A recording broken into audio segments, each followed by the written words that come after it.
Riley, Yeah. this is the most beautiful thing I've ever seen.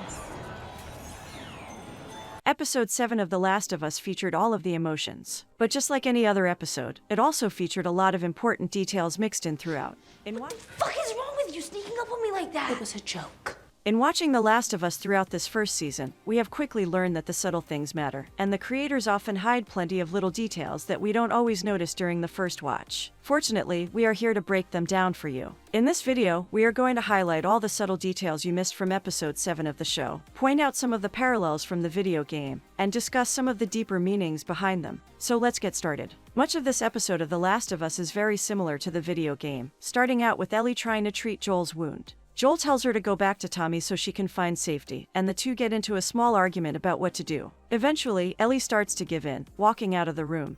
But she flashes back to her time at Fedra Military School, where she told Marlene in episode 1 that this is where she spent her childhood. Her flashback starts with her listening to music and running around a track. Music in the show is always carefully chosen, so the song choice of All or None by Pearl Jam is interesting, and fitting given that it talks about a hopeless situation, which our characters are certainly in. While running around the basketball court, a girl yanks out Ellie's Walkman, which appears multiple times throughout the episode. The girl confronts Ellie about not running fast enough, and Ellie fights back, punching her and ending up in trouble. She then ends up getting lectured by an officer in the school, giving us an interesting Easter egg. At one point during the lecture Ellie gets from the officer puts his keys on the table, and the keys have the Naughty Dog video game logo on one of the keychains. Another key detail here is the way that she talks to the officer and the girl in the gym, as it gives us a glimpse into what Ellie was like before she met Joel. And we learn that she wasn't much different, as it seems that no matter what, Ellie doesn't seem to like authority. Why do you even care?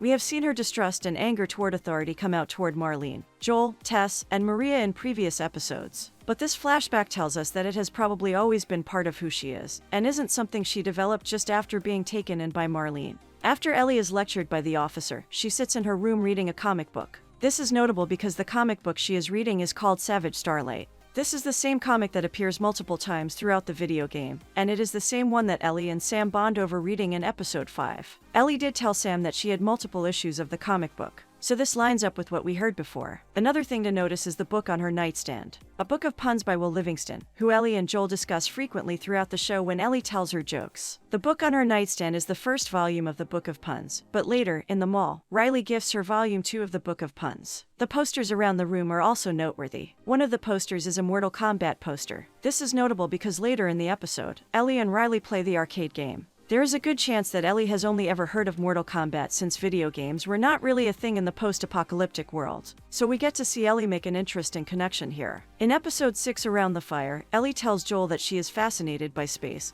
and would like to study more about it, mentioning that her favorite astronaut was Sally Ride. Many of the posters in her room are space-related. There is one that shows the phases of the moon, and a couple posters for space-related movies, like 1987 movie Inner Space and 2000 movie Red Planet, both of which feature storylines following astronauts. After we get a tour of Ellie's room, we meet Riley, who sneaks through the window and pretends to attack her. We notice that Ellie gets extremely upset with Riley for not telling her where she went, after having disappeared for 3 weeks. Her frustration makes sense, because if you remember from episode 5, Ellie's biggest fear is ending up alone. So it makes sense that she would be extra upset at the thought of Riley abandoning her. Are you okay? I'm fine. I just ran away for a bit, that's all. If you're going through some shit, you're supposed to, talk to your best friend about it. It came back. This fear of ending up alone is a key theme in the episode, as Ellie has to decide whether or not to help Joel or leave him behind. As the episode continues, we get more interesting details as Riley takes Ellie on a surprise adventure. On the way to the mall, they come across a man who likely overdosed on pills and alcohol. This guy must have spent every card he had to get this. No one told him he couldn't mix pills with that shit? I think he knew what he was doing.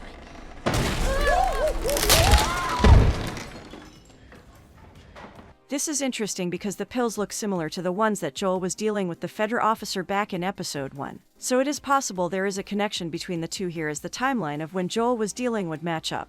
Then, in the mall, we get even more interesting details and context. For example, Ellie gets excited about the escalator. Moments like this are always real telling for us as the audience, showing us how different the world became after the infection took over. Watching the show, we don't realize just how many little experiences that Ellie missed out on as a child in the world of the cordyceps infection. As the two walk through the mall, we are given plenty of other great Easter eggs, including the shops and the restaurants in the food court. Some of the shops include Victoria's Secret, a CVS, and a Foot Locker. Ellie stopping in front of Victoria's Secret for an extended pause is noteworthy also, because again, it shows us something that has been taken away from Ellie in this apocalyptic world: the chance to feel beautiful and explore growing up as a woman. There are also multiple video game stores in the mall, like Turbo Gaming and GameStop, which is likely on purpose, appreciating that the show is based on a video game. If you notice in the arcade scene, the show actually features real games, while in the original video game, all the arcade games were made up since the game creators didn't have permission to use the names. In the food court we see a rundown Panda Express, A&W, and a Thai restaurant, all restaurants in the real world. Macho Nacho, though, one of the restaurants, is a fictional restaurant,